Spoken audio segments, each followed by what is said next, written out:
রাধে রাধে বন্ধুরা, জয় গৌর জয় নিতাই। আজ তোমাদের বৈশাখ মাসের মাহাত্ম্য সম্বন্ধে বলবো। বৈশাখ মাসের কিছু মাহাত্ম্য আছে যেটা প্রতিটা মানুষেরই জেনে রাখা দরকার, বা সেই মতন চলা আমাদের মানব জীবনে প্রয়োজন। তাই বৈশাখ মাসের মাহাত্ম্য সম্বন্ধে বলছি।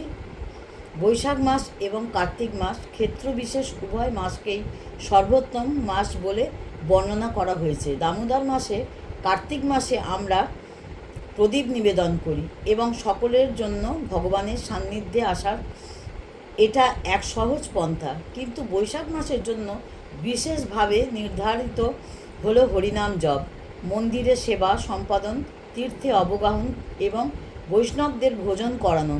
পদ্মপুরাণে বর্ণিত এক বিশাল আখ্যান সংক্ষেপে বর্ণনা করছি, তোমরা শোনো, আশা করি সকলে তোমাদের ভালো লাগবে। এমন একদা এক ব্রাহ্মণ ছিলেন। তিনি ছিলেন দরিদ্র এবং সন্তানহীন। তিনি তাই তার পত্নীকে বললেন, যেহেতু তিনি দরিদ্র, তিনি ভিন দেশে কোনো কাজের সন্ধানে যাবেন এবং কিছু অর্থ প্রেরণ করবেন। কিন্তু তার পত্নী বললেন, এখন আমাদের কোনো অর্থ নাই, কিন্তু আপনি চলে গেলে আমার স্বামীও তো থাকবে না। আপনি কেন বশিষ্ঠ মুনির নিকট যাচ্ছেন না? তিনি পার্শ্ববর্তী গ্রামে অবস্থান করছেন। অতঃপর তিনি সেখানে গেলেন এবং তাকে প্রণতি নিবেদন করে প্রশ্ন করলেন, কেন তার অর্থ এবং সন্তানাদি নেই? বশিষ্ঠ মুনি তাকে বললেন, আপনার পূর্বজন্মে আপনি এক শূদ্র ছিলেন। আপনার অনেক অর্থ ছিল, কিন্তু আপনি বেশ কৃপণ ছিলেন এবং আপনার স্ত্রী ও সন্তানদের কিছুই দিতেন না। তাই আপনি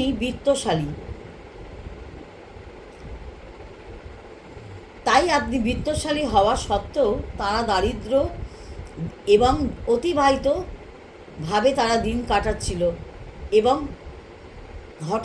আপনি হঠাৎ করেই দেহত্যাগ করলেন এবং আপনার সকল অর্থ এক গর্তে লুকিয়ে রাখায় আপনার স্ত্রী ও সন্তানাদি জানতে পারেননি কোথায় অর্থ, এবং তার দারিদ্র অবস্থাতেই তারা দেহত্যাগ করলেন। তাই আপনার সন্তানও নেই, অর্থও নেই। তবে তিনি কিভাবে ব্রাহ্মণ হলেন? তিনি বললেন, বৈশাখ মাসে কেবল 3 দিন আপনি বৈষ্ণবদের সেবা করেছিলেন, তাই আপনি ব্রাহ্মণ হয়েছেন।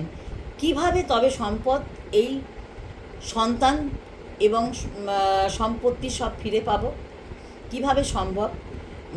ব্যক্তিটি প্রশ্ন করলেন। মুনি বললেন, কেবল 3 দিনেই আপনার ক্ষেত্রে কাজ করেছে। এখনও বৈশাখে 7 দিন বাকি আছে। এই সুযোগ গ্রহণ করুন।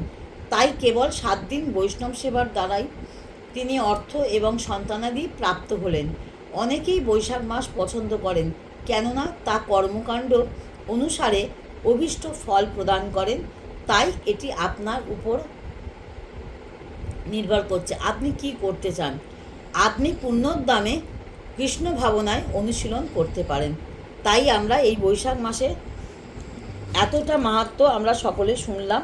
তোমরা সকলে তুলসী মাকে জল দেবে, তুলসী গাছে জল দান করতে হয়, প্রদীপ দান করতে হয়, তারপরেতে ভালোভাবে বিষ্ণু পূজা করবেন, তারপরে মঠে মন্দিরে যাবে। এইভাবে বৈশাখ মাসটা পুজো আশ্রা করে জীবন চালাবে। সকলে ভালো থেকো, সুস্থ থেকো। রাধে রাধে, জয় গৌর জয় নিতাই। ভিডিওটা ভালো লাগলে একটা লাইক, কমেন্ট, সাবস্ক্রাইব করে পাশে থেকো, বন্ধু হয়ে পাশে থেকো। আর পরবর্তী ভিডিওর জন্য নোটিফিকেশান পেয়ে যাবে। যদি সাবস্ক্রাইব করে বন্ধু করে রাখো, তাহলে পরবর্তী ভিডিওর জন্য কাউকে অপেক্ষা করতে হবে না। ততক্ষণ রাধে রাধে, জয় গৌর জয় নিতাই।